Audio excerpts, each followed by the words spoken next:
Alright, how's everyone doing today? I am starting my first video here. Hopefully I will be able to continue these. Looking forward, it looks like I am going to maybe be able to do 2 a month at this point. I'm not rich like some of those fancy guys that do all these videos. Or afford more than a couple boxes a month right now on my job, but hopefully that'll all change. This is going to be my very first video. This one I'm actually going to do specifically for my Patreon, which I am just doing out of the gate for anybody who wants to actually support me. I do have one supporter. I did a kind of weird private thing for him to apologize. He was supporting me last month too, and I was sick. So this will be my first actual full box opening. Today we're going to go ahead and do our Throne of Eldraine. This set has been kind of amazing so far, from what I've seen of it. I did the pre-release. I haven't opened packs yet. I've looked at some of the spoilers, but really this is going to be new for me also. It might be a little bit of a longer video. I'm going to be taking an actual look at the cards as we go. Since I don't know them yet, as we go on, sets that we know, the commons and stuff, will probably go a little bit faster. A little bit about me though while we get this going. I have been playing Magic since the mid-90s. Somewhere around, I want to say 95, 94, maybe earlier. I played a lot, and I can't get into this box. I played a lot as a kid. I wasn't very good at it. True story. But I had fun, and I really enjoyed it. I enjoyed the camaraderie. Even back then, there was a lot of adults involved, and they were all kind of really nice about it, and they all enjoyed it with me, showed me the ins and outs, and made it all a little bit easier. Then somewhere in the late 90s, so I had to start around 93, 94, because around 96 I actually moved cities. And after I moved cities, it wasn't easy to actually get to a place that I could play the game. So I ended up kind of collecting here and there, buying it from the grocery stores and everything. But never really got back into it. So it was around Mirage, I think I finally stopped paying close attention, trying to play and everything like that.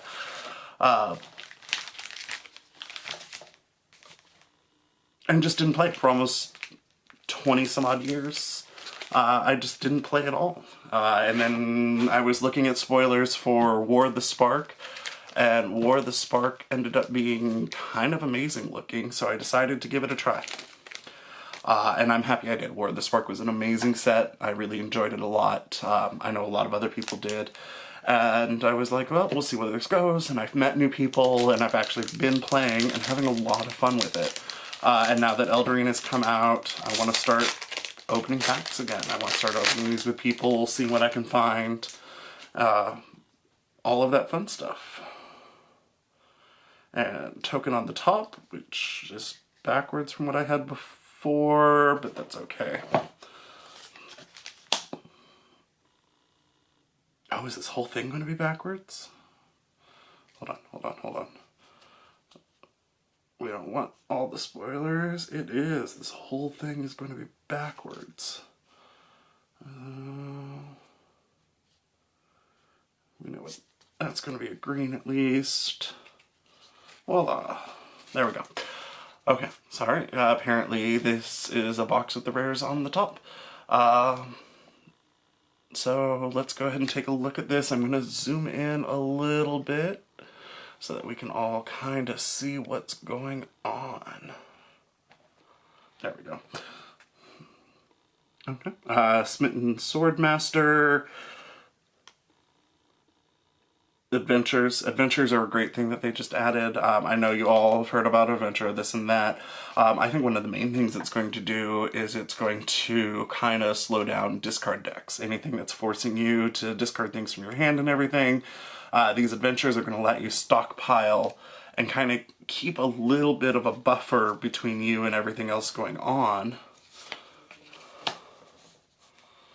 And I think it'll end up being good. Admit that's also a great thing that they've come out with. It allows you to get a bonus if you actually have a mono or you have a lot of land of something out. It allows you to really kind of get it. And since it's all, you know, for blue, not for islands, I'm sorry. Three red, 3 blue mana, not 3 islands tapped. That source can be from anywhere, so it allows a lot of the mana fixing and stuff like that to account for it. Lost Legion, Marrowleaf Rider, sacrificing food, force a creature to block them. Which can be fun. Being able to take out the creatures you want to take out, give them Death Touch for a minute, and there. Jousting Dummy, little buffable artifacts, Raging Redcap, Merfolk Secret Keeper, Silverflame Squire, Tall as a Beanstalk, Giant Growth as an enchantment. Gives it the giant subtype also, which is good with some of the other cards that get rid of things that aren't giants. However, it's bad if they have anything that slays the giants, and I am totally drifting off the screen. I am sorry. Let's do this. There we go. And then Moonlit Scavengers. Merfolk. There's lots of fun Merfolk that came out in this deck. I've been enjoying those. Giant Opportunity. Sacrifice food to get a giant 7/7. By third turn, having 2 food is not unfeasible. With some of the stuff I've seen on this. Wondermare. Whenever you cast a creature spell that has an adventure, put a 1/1 counter on Wondermare. So Wondermare goes along with another card that I know I saw that gets bonuses or a perk when you cast a spell with adventure. Clockwork Servant. Not as fun as Ginger Brute, but he does have Adamant. When he enters the battlefield, if at least 3 mana of the same color was spent, you can draw a card. Drawing cards is good, and Midnight Cloak. Clock. I can read. That's Midnight Clock. Not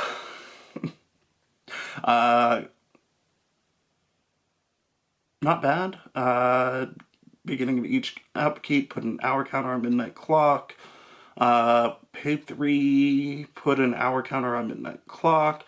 When the 12th hour counter is put on Midnight Clock, shuffle your hand and your graveyard into your library, then draw 7 cards. Exile Midnight Clock. So it's a 7-round mana that lets you reboot everything you're doing. I can actually see that sideboarded against Jace decks. Especially if you have any proliferation or anything going on, that might actually be of benefit. Let's see what else we have.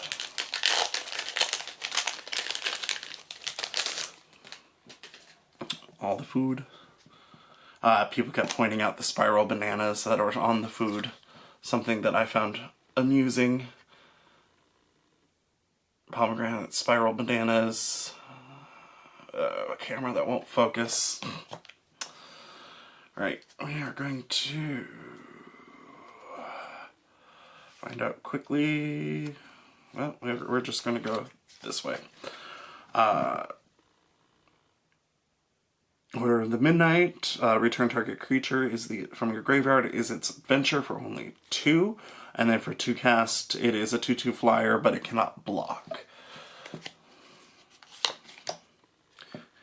Into the Story, cost 3 less if your opponent has 7 more cards in their graveyard, draw 4 cards. It is an expensive 7 cast, but it might be a game changer at the end, I don't know. There might be something to be able to cast that it's too expensive for my blood. Create 2 1/1 white humans. Adamant, if 3 white mana was spent, you gain 1 life for each creature you control. 2 1/1s for 3 isn't bad. And then we have Ardenvale Tactician, Lash of Thorns, Lash of Thorns. Again, I can read, I promise. +2/+1 gains Death Touch till end of turn. It's only 1 cost. Rosethorn Halberd, some of that equipment. There has been a lot of equipment in this. The white basic land. If you have 3 other planes already in play, then it gets a 1/1 counter on target creature, so it's mana and a free counter. That's also been something I've been seeing used a lot. Lots of knights. The Embereth Paladin. Toonvale Treefolk. Fairy Guide Mother. Fling. That's always fun with the 1 cast that allows you to take their creature for the round. If it's 3 cast or less, you take that creature and then you fling it at them. Not only have you done damage, but you have also gotten rid of their creature for 3 mana and dealt a lot of damage. Of course, Opt, always a fun one. Never have too many cards in your hand. And deal of the day. Ooh. Sir Eleonora, the Discerning. Always love a foil. Sire Eleonora, the Discerning, and the Magic Mirror. Okay, we got a mythic, 2nd pack in. The spell costs 1 last cast for each instant and sorcery card in your graveyard. So from 9 down to how many instants and sorceries, not bad. You have no maximum hand size. At the beginning of your upkeep, put a knowledge counter on the Magic Mirror, then draw a card for each knowledge counter on the mirror. So it is a cumulative hyper draw. That's what I just read.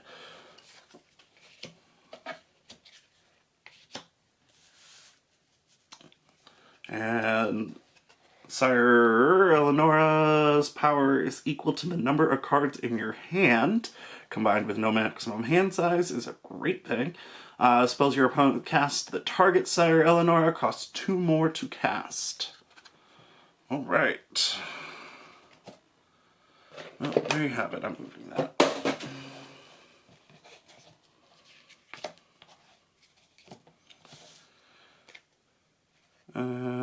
That's gonna go there.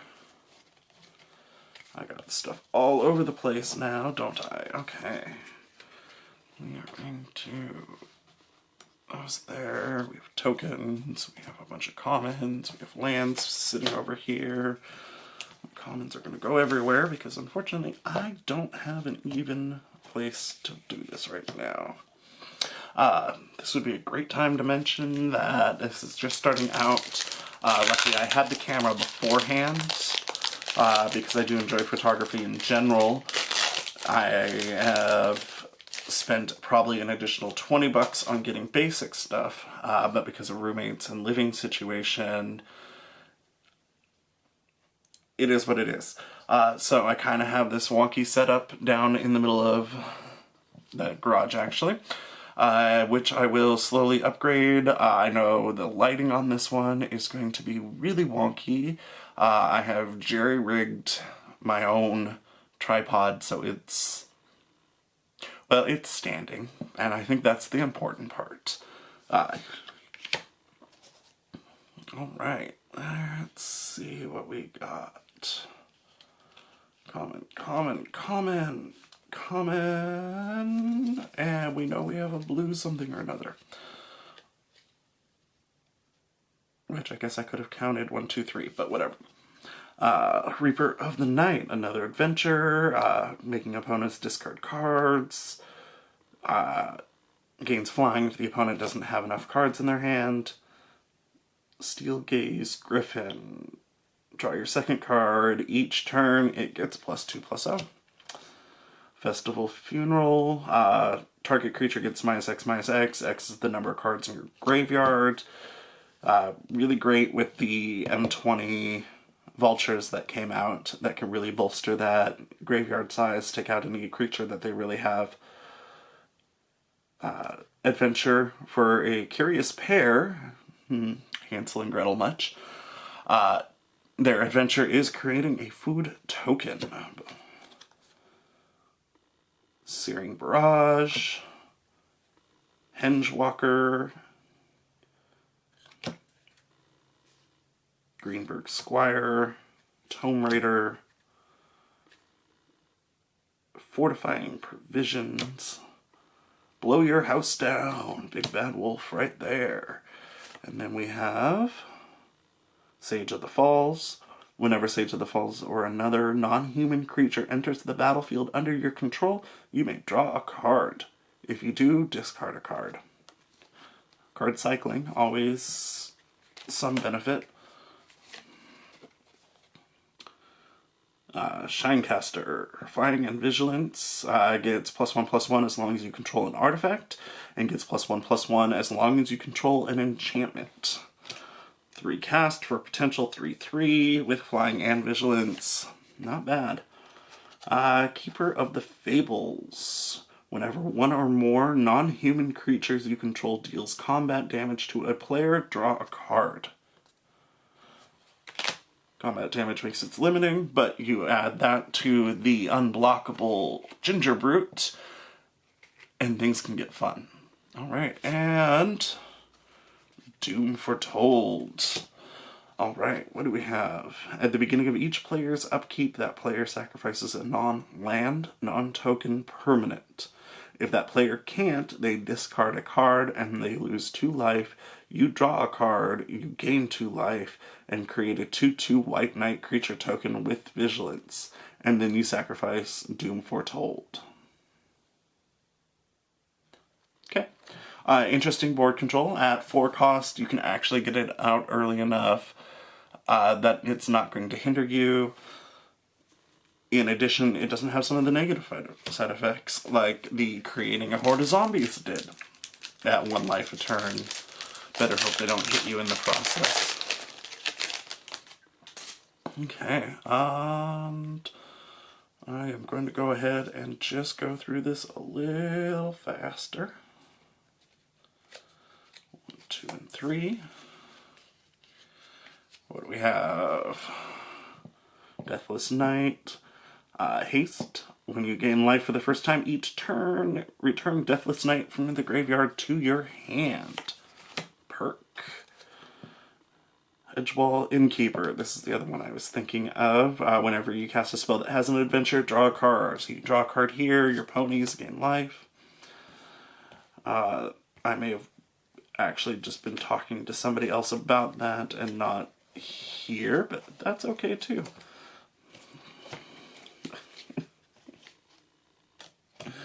I can keep track.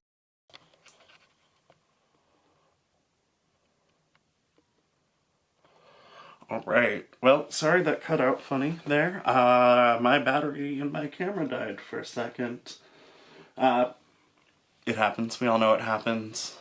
Sucks, but what can you do? I ended up zooming it out just a touch more so that I had a little more room to work with and you could see what was going on. So, we had just looked at the Edgewall Innkeeper. We're going to go ahead and look at Skullknocker Ogre. Whenever Skullknocker Ogre deals damage to an opponent, that player discards a card at random. If that player does, they draw a card. Okay, so I guess if they don't have a card to... Okay, that makes sense. Sorry, sometimes the wording takes me a second. Redcap Raiders, Goblin Warrior. Whenever Redcap Raider is attacking, you may tap an untapped non-human creature you control to give it +1/+1 and trample till end of turn. Not bad. We have Giant Skewer, Unexpected Visions, Wolf's Quarry. This one kind of got me. I thought it was kind of hilarious, actually. You create 3 1/1 boar token creatures with when this creature dies, create a food token. the mother, yeah, you are literally creating wolf hunt food. It's one of the saddest cards with the cute little piggies that you know are just going to die, but it's kind of cool at the same time. Merchant of the Veil, Hengewalker again, Fortified, Provisionist, Scalding Cauldron. It is only 1 to get down, but it is 3 to use and deals 1 more damage than the Dragonfire did. Dragonfire Vial. Kind of like it. Of course, Run Away Together. The Beloved Princess, the 1/1 Princess with lifelink. And our card of the day ends up being, as soon as I get past the plains, Sorceress's Spyglass. When Sorcerer's Spyglass enters the battlefield, look at the opponent's hand and then choose a card name. Activate the abilities of Sorcerer. Activate the abilities of sources with the chosen name can't be activated unless they're mana abilities. Lots of words.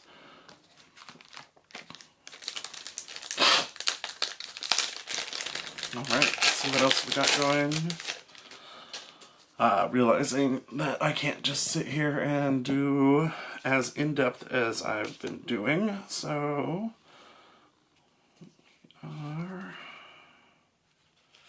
2 and 3. Gonna keep on this a little bit faster. Here's one of the fun multicolored artifacts. Arcanist Owl, Frogify, Joust, Forever Young, Reeve Soul, destroy target creature with power 3 or less, Insatiable Appetite, Weaselback Redcap, Weapons Rack. It's a nice one to get because you get to put counters on stuff and it's forecast, so it's not wretched. Greenbrick Squire, Ardenvale Paladin. Didn't say please. Counter target spell. Its controller puts the top 3 cards of the library into the graveyard. It is a 3-cast counter spell with bonus. And then, of course, Merfolk.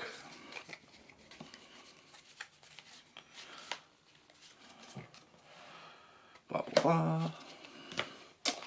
And deal of the day, we have a shiny Spore Cap Spider. 1/5 with reach. Second shiny. And our Charming Prince, who was surprisingly worth a little more money than I was expecting. But that makes sense in the end when you look at when Charming Prince enters the battlefield, choose 1, you can scry 2, gain 3 life, exile another target creature you own, return to the battlefield under your own control at the beginning of the next end step. So it is a 2-cast scry 2, gain 3 life, or creature return. Nothing to scoff at.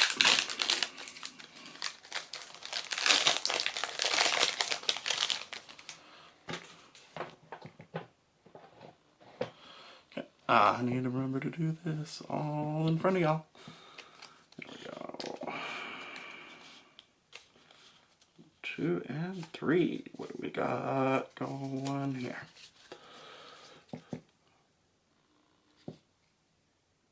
Okay, Adversary costs 2 less. There's another one of the... No, that's not one of the artifacts. Can't be walked by knights or walls. In this set, that's actually pretty good, since half the set seems to be knights. +7/+7 to a blocking creature is always a perk worth looking at. Dwarven Mine gives you 1/1 red dwarf if you have 3 or more land when it comes into play. Goes with that. And the Gingerbread House. Honestly, I think the +1/+1 counter and the dwarf are the 2... Well, they're second place. The blue one is actually the best, that if it comes into play when you have 3 lands already, 3 islands in play, you actually end up getting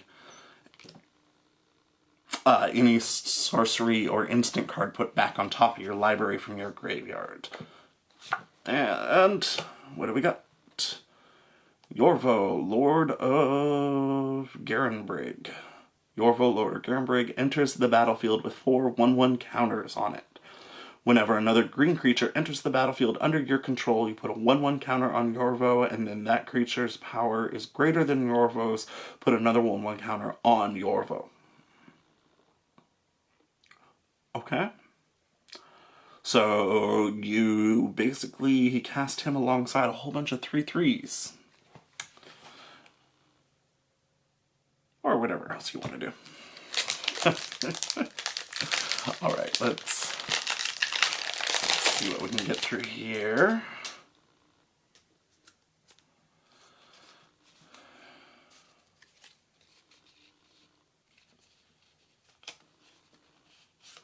One, 2, and 3. There we go. Lucky Clover, any of the adventures that trigger actually end up triggering twice. That has been kind of a fun thing as long as you have enough adventures going. Cauldron Familiar, every time Cauldron Familiar enters the battlefield, you gain a life, your opponent loses a life. You can sacrifice a food to get your Cauldron Familiar back. Again, lots of food creation in this set. Revenge of the Ravens. This is a fun one I actually got to play during the pre-release. Whenever a creature attacks you or a planeswalker you control, creature's controller loses 1 life and you gain a life. And that's for each creature attacking. Saved me in a match once. Or twice. Again, I did not have the greatest decks there.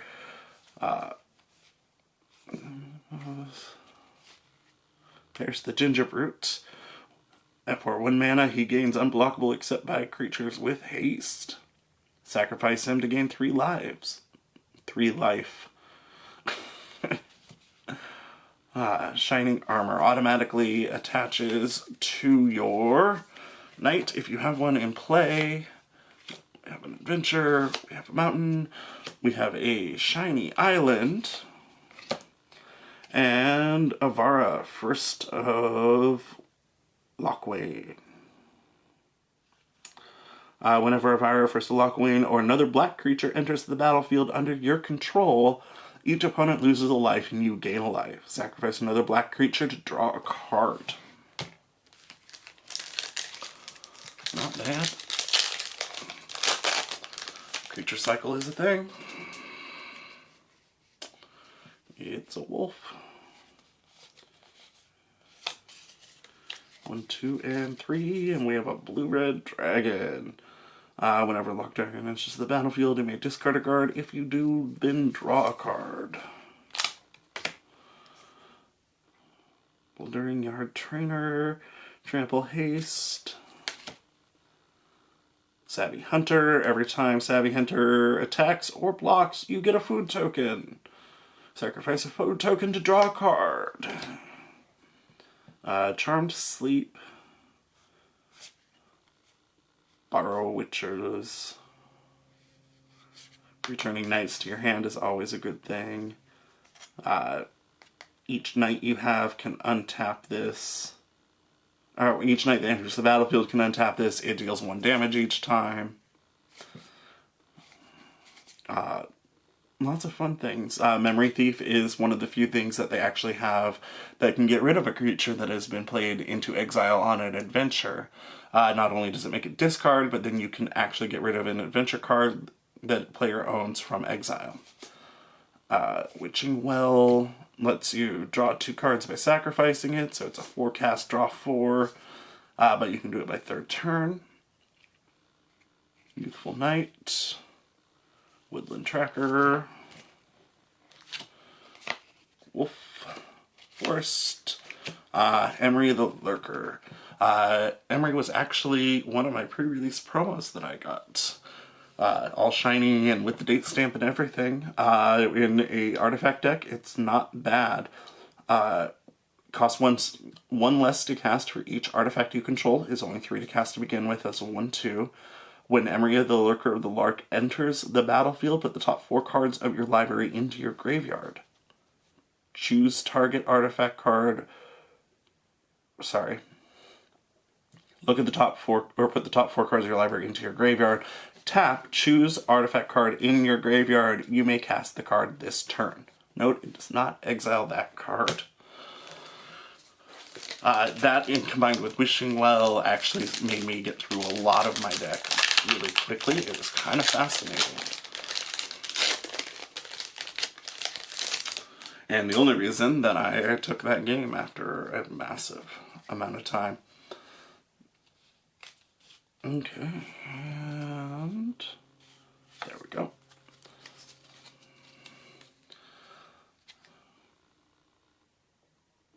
Sire Conrad, the Grim.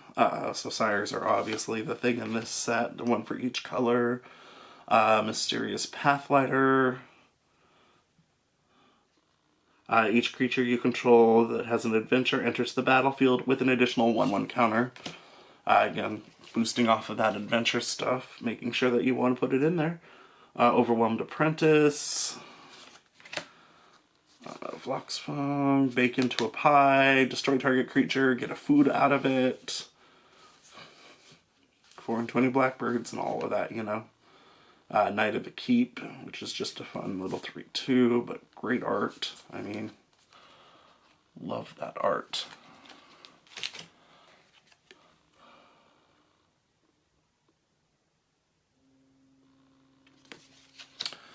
Lonesome Unicorn, which is another depressing card they put into this set. The Unicorn is alone. Sorry.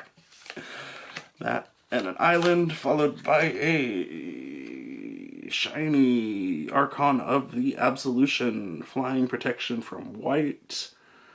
Creatures can't attack you or a planeswalker you control unless its controller plays 1 for each of those creatures attacking.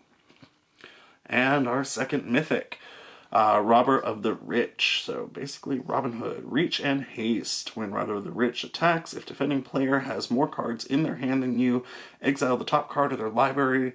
During any turn you attacked with a rogue, you may cast that card.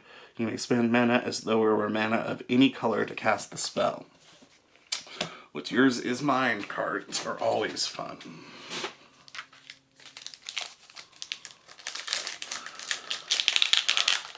So I don't know how many people have actually gone through Throne of Eldraine, how many people are just going to be watching this to see what comes out of this. I found the set really interesting so far. It's fairy tale based, so, you know, there's lots of familiar stuff about it, but at the same time, they've kind of put a fun twist on it, something that was a little unexpected. Kinda. You know, it's, I guess what I'm trying to say, it was unexpected. It's a little unexpected in the way that things are actually interacting. We knew there's going to be knights, we knew there's going to be princesses, but the fun way they twisted cards, or like with Flaxen Intruder, you know that's Goldilocks. I mean, everything about it is Goldilocks. You put 3 2/2 bears into play if you put her on her adventure, and does other stuff. But it's Goldilocks with a giant bloody sword. I mean, come on. They put a fun twist on it. Just in general, it's been a fun set. There's that Mystic Sanctuary I was talking about that lets you put a target instant or sorcery card onto your graveyard from the top of your library if you have 3 or more islands in play when it is played. Kinda awesome. And the little piggies, Scorching Dragon, more artifacts. This is also a very artifact heavy set. I don't know if you guys have been paying attention. But I've definitely noticed in each of my, because I did 2 pre-releases, and in each of those I ended up with a lot of artifacts, and I could have done an artifact heavy one. Luckily, when I got the Emery, I did have an artifact deck. My deck was almost 2/3 artifacts between creatures and everything, and it played pretty well. And I think I just peekabooed a Opportunistic Dragon. Enters the battlefield, choose Target human or artifact an opponent controls for as long as opportunistic dragon remains on the battlefield, gain control of that permanent. It loses all abilities and can't attack or block. Opportunistic dragon. Kind of a prison realm, kind of not. It's kind of interesting. I think it should just lose all tap abilities or something like that. I don't know. I think that nerfs it too much. Because, you know, 3 toughness for 5 cast, and you get to take a creature for a while. That could, I guess that could turn their things around quickly, couldn't it? It's one of those things that I probably, once I saw it in play, would be like, oh, I get it now. Okay. This with the cat is actually a very interesting combo. You sacrifice a creature, create a food token. If that was power toughness of 4 or greater, you do 2 food tokens instead. But with the cat, who every time it's played, it does 1 damage to the opponent, you gain a life, and combine that with sacrifice a food token to return Cauldron Familiar from the graveyard to the battlefield. With this means you're doing at least 1 each turn, unless you have something that can untap an artifact. Not a bad deal, at least from what I have seen. It can quickly add up, and you can always block to stop damage, and then still be able to sacrifice the creature to get that cycle going. Commander's toughness is equal to the number of knights you control. Whenever the commander attacks, another creature or knight you control gains indestructible till end of turn. Always fun. And then of course we have the artifact puppet construct, who is Pinocchio, because you exile him and create a 1/1 white human creature from a 0/2 puppet. Spitting Swordmaster. Trapped in the tower, enchanted creature can't attack or block. Another familiar one that we all know the story of. Disney even did that one. Yeah, they've done all of them. Outflank deals damage to target creature, attacking or blocking equal to the number of creatures you control. I actually hadn't seen that one yet. It was 1 cast that didn't come up during play.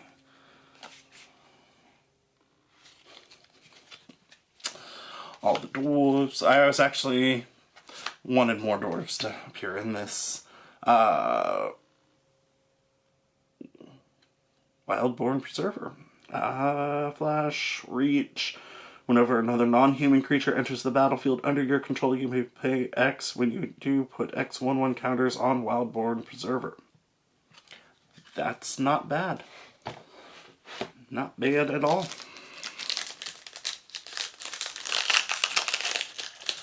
Alright, let's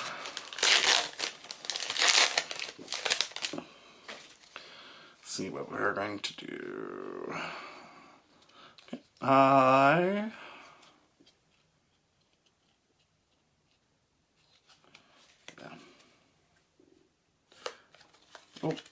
Oh, I saw a peekaboo. It's fancy border peekaboo. Belle of the Brawl. Always a fun play on words there.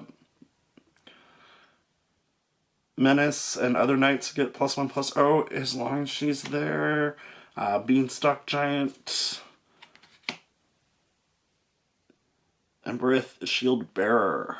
He's just a 2/1, but has destroy target artifact as his adventure for 1 cost. Not bad, not bad. And of course the alt art borders. They're just prettier. I mean, you compare those side by side. I love the borders. Okay, so once again my battery died. So apparently the batteries on this don't last as long as I need them to for video. So I'm going to go ahead and actually just kind of rush through the rest of this so you can see what's coming. Of course, anytime you want to become part of what I'm doing, go ahead and look at my Patreon. For supporting, I kind of just take all the cards and randomly send one out to each person who actually supports me at whatever level for the box that I'm opening. In this case, I'm actually just going to, because I only have 1 person right now, I'm going to shuffle up all the rares and mythics, and maybe the foils. I'll see if any of them are valued anywhere close to that. But I'm going to shuffle those up and choose one from among those. I'm not going to risk sending somebody a land or, you know, or just a regular comment or something when they're actually one of the first people to support me. So if you want to be part of that, go ahead and check out my Patreon. I'm going to put the link below so you can just go straight to it. It'll under 5 holes mana short, just like this actual whole thing is. Other than that, I'm going to speed up. We're going to go through this. We're going to try to see what we can see. You know, we're sorting them out. Rares on top, rares what we're going to see first. Maybe I'll stop and talk about something a little bit more. But mostly, I just kind of want to see what we end up with. Make sure that you do get to see the cards. But again, with my batteries dying like this, I don't have another spare. 3 is my limit at this point, and so when I hit 3 batteries dead, I'm going to have to wait to charge, and I don't want to do that. And Hushbringer, one of the ones everybody's been talking about, because creatures entering the battlefield don't trigger their enter the battlefield abilities. That can nerf a lot of stuff.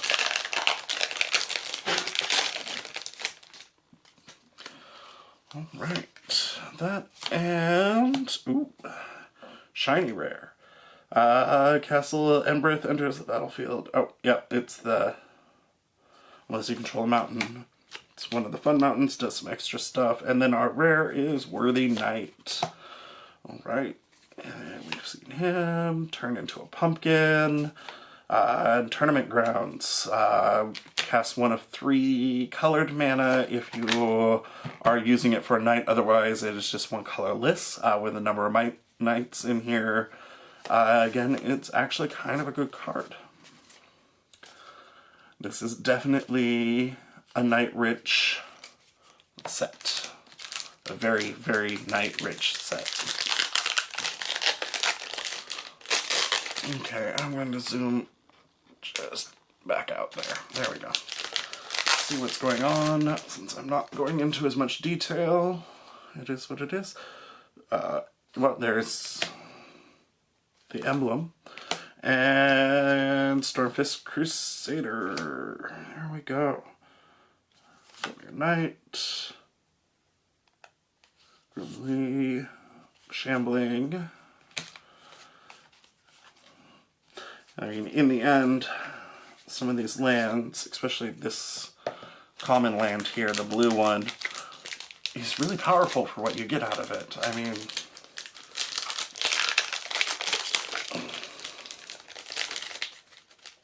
well, yeah. Getting a sorcery or instant card back on the top of your library just by playing a land is kind of nice. Castle Enderville creates little white humans. Ooh, there we got another alt art, Hypnotic Sprite. I believe. No, we got Order of the Crow. That was the earlier one that I put in the wrong pile. Okay. Paladins and Fodder Foxes and Witches' Cabins. I don't think we've seen that one yet.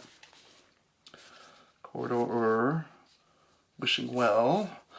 It does kind of irk me just a bit that you can get 2 or 3 of those common lands in a pack, in addition to the regular land. Like, they are definitely common. Some more so than others, it feels like. And Gladwick the Wizened. I haven't seen this one yet. Enters the battlefield, draw X cards, because it's 3 and X. Whenever you cast a blue spell, tap target non-land permanent an opponent controls. Not bad.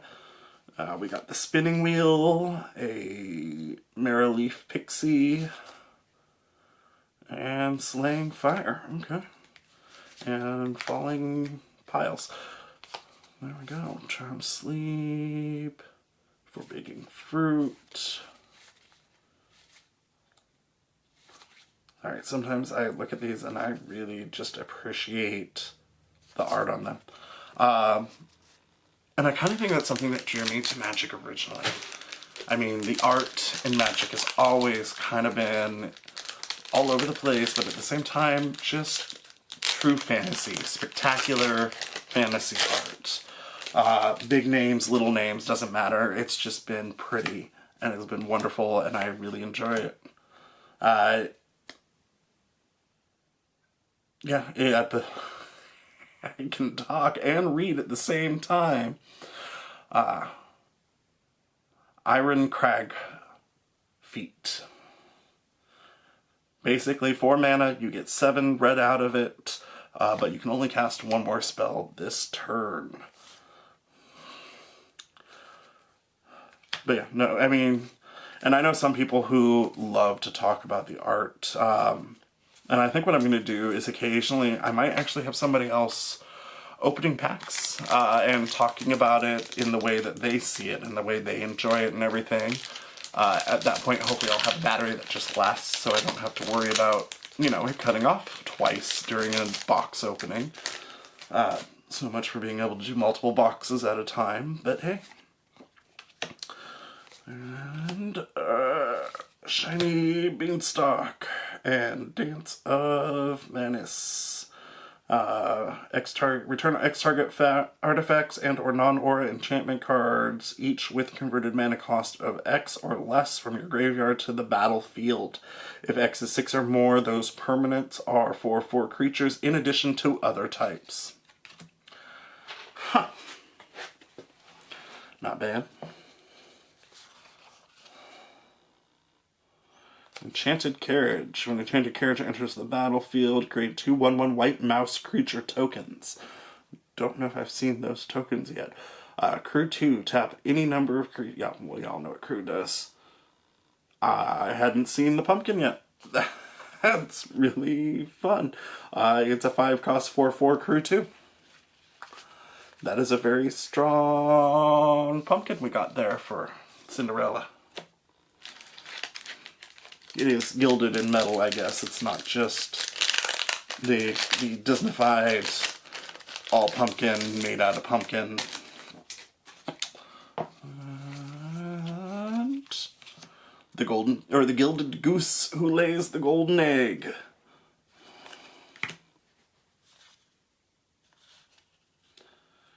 There's 2, the red and the green sires.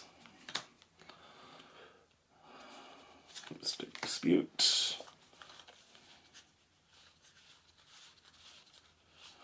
Oh. I'm gonna have to work on my angles and lighting for this. I apologize for the setup. It's the best that I could do with what I had available. And as I go, like I said, I'm going to work on making this better. I'm going to work on expanding it out. Get a better chair for while I'm sitting here. All of that. I'm going to have to get a jack converter because I didn't realize that the microphone that I got didn't plug directly into my camera. Ooh. Castle Ventress. Sorcerer's Broom. Sorry, I haven't seen this one either. Whenever you sacrifice another permanent, you may pay 3. If you do, create a token that is a copy of Sorcerer's Broom. 2 for 2/1. That, with that cat combo I was talking about earlier, would be kind of awesome. And a extended art, alt art border. I guess it's alt art border. It just blends in really well. So yeah, anyway, I mean, with a little bit of a better setup, I'll be able to set the camera so it's actually pointing straight down. So when I'm sitting here looking at it, I don't have to tilt them back as far for you to see what I'm seeing. It'll also let me set it up so I can plug it in and have the computer screen running them as a monitor once I get another cord. So a cord and a converter jack for the microphone. A better tripod setup so that everything is straight up and down instead of at an angle. And I think we might actually have an okay time. Of course, all of this is money, and like I said, I'm not the richest person. I work a basic job, and I'm just doing this to have fun. So as long as the people are having fun, they enjoy seeing stuff, like, the foil with the alt art, or the alt border, the fairy tale border. That's the name of it. I'm trying to remember what that was called. Murderous Rider. Adventure of destroying target creature or planeswalker for 3/3 to cast for a lifelink 2/3. When it dies, put it at the bottom of your library. And Epic Downfall. Mad Raider. Love Baked into a Pie. I think it's one of my favorite get a giggle out of it cards every time. So yeah, I mean, as I do this, I'm going to up everything. And of course, if people do support me, people do become either watching the videos and enjoying them with me, or decide to actually support me directly, it's going to help. It's going to let me upgrade things. It's going to let me make them look all better. I'm not a genius. I don't memorize all the prices. I have to look at the cards, because half the cards I remember by their picture, not their name. So I'm trying to remember how to pronounce these, or ones I don't see from before. I'm like, oh wait, let's sound that one out for a sec. And stuff like that. I mean, it's having fun, and that's the important part of it, having fun, and I hope you're enjoying it with me. Ooh, let's not skip over the giant killer, what I was talking about before with the giants. This is one of the few that would make that suck. Destroy target creature with power 4 or greater, tap target creature. It's actually not the one I was thinking. There's one that actually kills off giants, and then there's one that kills everything but giants.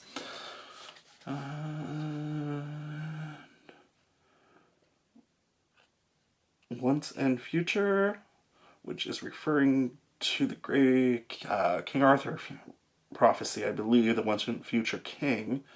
Return target card from your graveyard to your hand. Put up to one other target card from your graveyard on top of your library. Exile Once and Future. Adamant, if at least 3 gain was spent. Instead, return those cards to your hand in exile. Okay. Once and Future it is. This is my once, and hopefully in the future you will enjoy watching me open another box of Throne of Eldraine.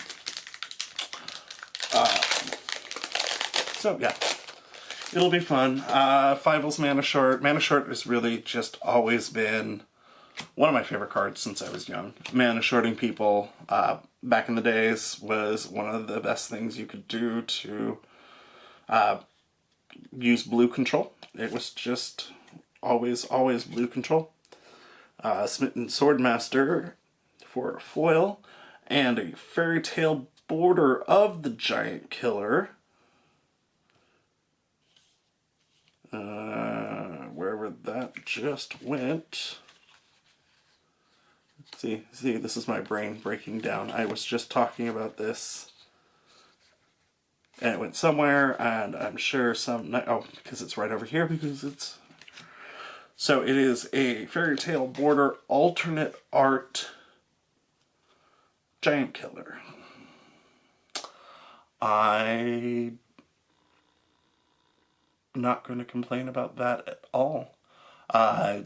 These alternate art fairy tale border stuff, I love the fairy tale borders, I really do. They're just pretty. They still fit the theme. They actually, I think, work better with the adventure stuff, because I think it blends into that adventure, making it less standout-ish. And it's good. It's also one more thing that everybody who collects these can try to get. There's no special thing you have to have. There's no...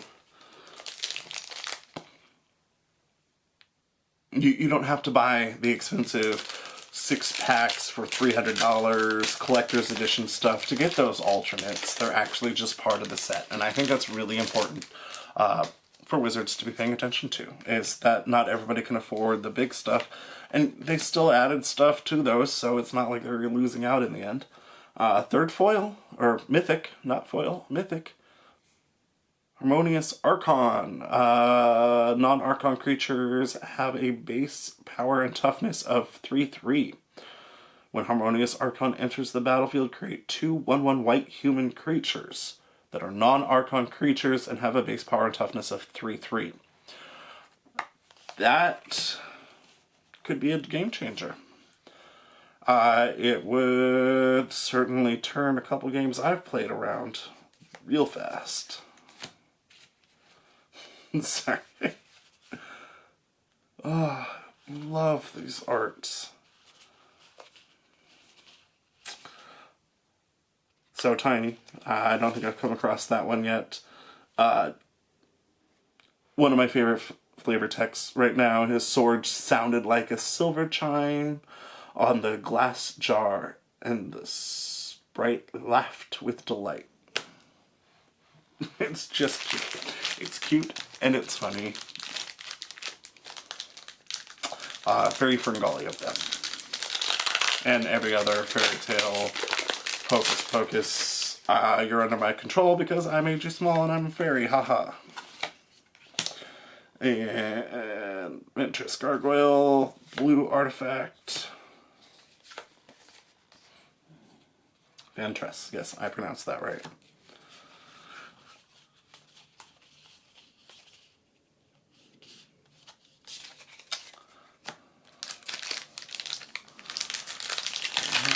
A lot of cards in here. So the fun part is going to be going back and logging all of these, because of course this will, minus whichever card gets sent off to my one Patreon, whatever's left is going to be the start of my collection of Throne of Eldraine. And it's going to start that collection up, trying to collect the set. So it's always fun. Later on I'll actually have a list of what cards I'm missing, so I can try to actually fill in the gaps. Collecting opening packs, I mean, that really, I love it. It's as fun, if not a little bit more so, as actually playing games and having fun with friends. I love collecting things, I love the process, I love the mystery of never knowing if you're actually going to get the cards you need. It's just fun. Garden Brig Carver, little common foil. Adamant Contender. There's words there. All of those. The Flutter Fox. A little fox with wings on its feet.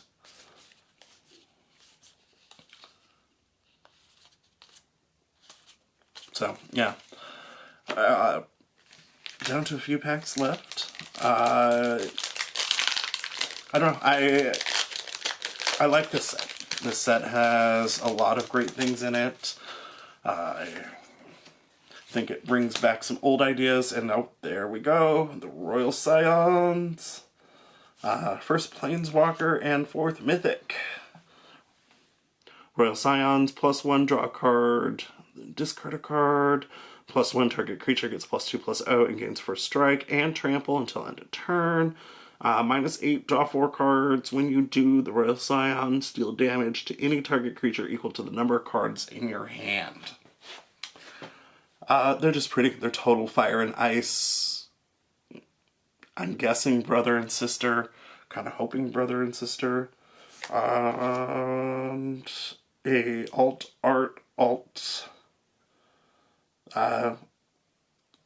fairy tale border Flaxen Intruder. Not shiny, but foil, but, you know, it's still something. Miss Goldilocks. I haven't seen it here so far, but my other card that I ended up getting as part of my pre-release, because I played the 2 of them, was the Witchclaw Talisman. And so I got that as my pre-release, and then it was also the first rare that I pulled out of the first pack I opened in that pre-release. And then 4 other people pulled that card at my table. We were going. Nobody played it, of course. Silver Flame Squire in the shiny. Clackbridge Troll. That's always a fun one. Creates 3 little goat creatures that your opponent actually gets. And then at the beginning of combat, your opponent can choose to sacrifice a creature. If they do, it taps the Clackbridge Troll, but it also gives you 3 life, and you draw an additional card. So there's a lot going on there, and they have to choose to sacrifice a creature or let you have an 8/8 trample with haste. Kind of nice. Definitely wouldn't put it in as a game winner, but it does kind of put an element. Apparently there's a limit to how long a video can go on, in addition to my battery dying. So this will be the 4th interruption. I apologize about that. We were just talking about the troll and how it's not a game winner, but it can definitely do a lot of control on the board. And it could change things. I mean, if they don't tap down an 8/8 creature with trample, that can change the game. That can win it. Sundering Stroke. Cast Transformation. Acorn of Absolution. Archeon of Absolution. Gotta love words. So, yeah. And I do, when I go and play at the store, I actually mostly play draft. So I will see lots of different cards as time goes on. I missed the last draft because of work, which happens. Can't complain. Work is money. Money's good. Cauldron of Eternity. This is basically the Black Cauldron. If you've ever read that, you sacrifice things into it, you get a little bit back, and it costs you a lot of life. But it is our 5th mythic. I enjoy drafts. I feel drafts kind of put everybody on a little bit more of an even ground when they're actually playing the game. Because everybody starts with a similar set of stuff, so it's really down to more deck building skill than anything else. And I'm not the greatest at that either. But I'm not bad. I usually end up in the middle. Average wins, 2-2, loss win, and all of that. Nothing to complain about. But then I get to see lots of stuff, and I get to try stuff out. I feel like when I draft, I try different combos a lot more. I'm a lot more willing to go with some oddball thing that's just you wouldn't think would go together immediately, or it's a stretch because it's really a high cast cost deck, which you can get away with in draft because it tends to go a little bit longer. People don't have all the other stuff you do in standard to make the game go in 4 rounds. That's just my opinion. Some people don't like not knowing what cards they're going to have walking into it. Bog Naughty. Nice little foil there. And I get it. It's some people prefer standard. Some people prefer actually testing their well-honed deck against each other. And that's just not the place I like it. I like constructed decks to play with friends, because I tend to construct decks that are more themed than they are destroy. So 2 of them will end up being kind of a story as they play out more than they are a how many turns till they win kind of thing. And that's fun for me. That's the way I like to do it, at least. Oop, there's the Black Castle.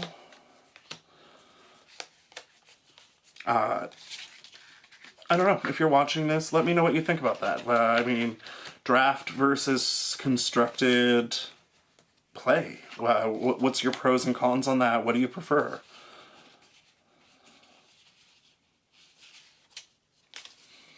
And before you ask, no, I have not actually gotten into Commander yet. The idea of Commander came around, or even Elder Dragon for that matter, came around after I had kind of left.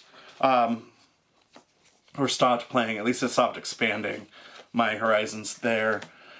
So I never got into Commander. I have a friend who wants to get into Commander, but our schedules keep conflicting, so I'm not really haven't had a chance to.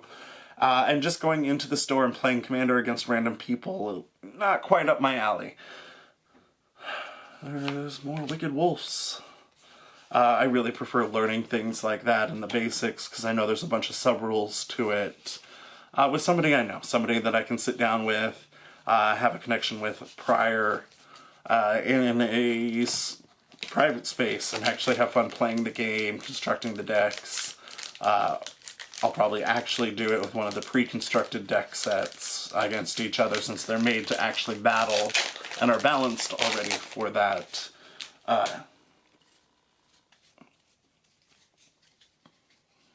Yeah. Two-Headed Giant is another one I haven't played yet, though I understand the concept of that one a little bit more. Memory Theft in the foil shiny. It's tandem. It's tandem play. It didn't have a name 23 years ago. Like Two-Headed Giant, it was just doubles instead of all in all. So that one I would have an easier time with. Again, I don't really know anybody that I can sit down and construct a deck like that with easily. Or go into and play on one of the sealed pre-releases or something. So, there's that. As an added bonus... Oh, give me a second here because they wrote my name on it. At the pre-release, I actually bought the pre-order. And as part of the pre-order, we got one of the collector booster packs. These ones come with a chance at some of the really nice, rare, foily, beautiful cards in them. So I decided that I would open it as part of this box. I've been holding on to it for a couple weeks now till I was able to get around to this. Let's see what I got. Alright, and right out of the gate we have the foily Witching Well. We have the Crashing Drawbridge. We have the Fierce Witch Stalker. Ardenvale Tactician, Blow Your House Down, So Tiny, Fairy Vandal,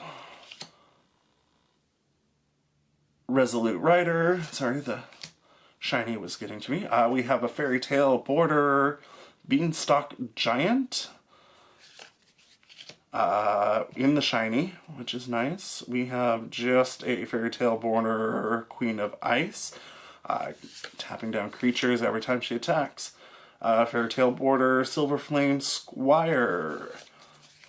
Fairy Tale Border with the Tunin Vale Treefolk, which I believe is also alternate art on these so far. We have Oko's Hospitality. Not Oko himself, unfortunately.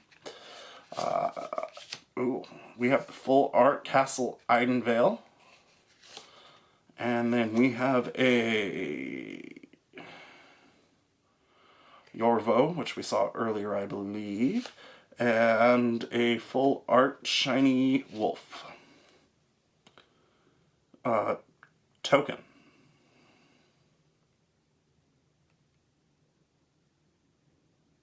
Oh, he's Guruk's wolf token. And on the backside, I guess it's a shiny food for that one. There we go. Shiny food, shiny wolf, full art, Gurk, and a full art Castle Ardenvale, and Oko's Hospitality. Those are kind of pretty. Alright, well, that's what I have for you today. For this video at least. I might do something else later if I can get these batteries charged before it's time to go to bed. I hope you enjoyed it. Again, down below, check out what I have. I'll be trying to post more often. I think the next video I'm going to do is actually going to be looking for those alt art Japanese War of the Spark Planeswalkers. Specifically, I want the Liliana. I don't know about you, but I do.